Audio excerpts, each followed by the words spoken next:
Cosmo dental group హైదరాబాద్లో కొత్త ఫ్రాంచైజీని ప్రారంభించింది. నారాయణఖేడ్ ఎమ్మెల్యే డాక్టర్ సంజీవ్ రెడ్డి ముఖ్య అతిథిగా హాజరయ్యారు.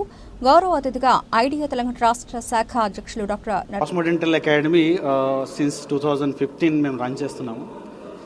Cosmo Dental Academy main USP ఏంటంటే ఎవరైతే బీడీఎస్ స్టూడెంట్స్ కాలేజ్ బయటకు వస్తున్నారో వాళ్ళందరికీ రైట్ నో ఏదైతే డెంటల్ ఇండస్ట్రీలో యాక్చువల్ ట్రీట్మెంట్ అడ్వాన్స్ ట్రీట్మెంట్ ఉందో ఆ అడ్వాన్స్ ట్రీట్మెంట్ గురించి వాళ్ళకు ట్రైనింగ్ ఇస్తాము.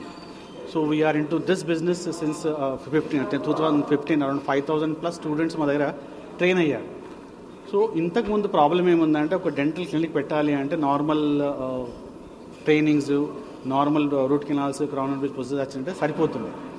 ఇప్పుడు ఏమైంది అంటే ఒక క్లినిక్ పెట్టాలి అంటే ఒక పెద్ద మార్కెట్ ఐడెంటిటీ టైప్ అయిపోయింది. ఒక కరెక్ట్ బిజినెస్ తెలిసిన వారే ఆ బిజినెస్ రన్ చేయగలుగుతున్నారు. ఎవరైతే స్కిల్డ్ ఉన్న డెంటిస్ట్, మంచి వర్క్ ఉన్న డెంటిస్ట్, మంచి ఇన్ఫ్రాస్ట్రక్చర్ ఉన్న డెంటిస్ట్ వెనుకబడిపోతున్నారు. ఎందుకంటే because of the corporate culture over here. మనం హైదరాబాద్ తీసుకుంటే there are 3 types of clinics over here. ఒకటి చిన్న చిన్న క్లినిక్స్, ఒకటో రెండో చైర్లు ఉన్నాయి, 1-2 అసిస్టెంట్స్,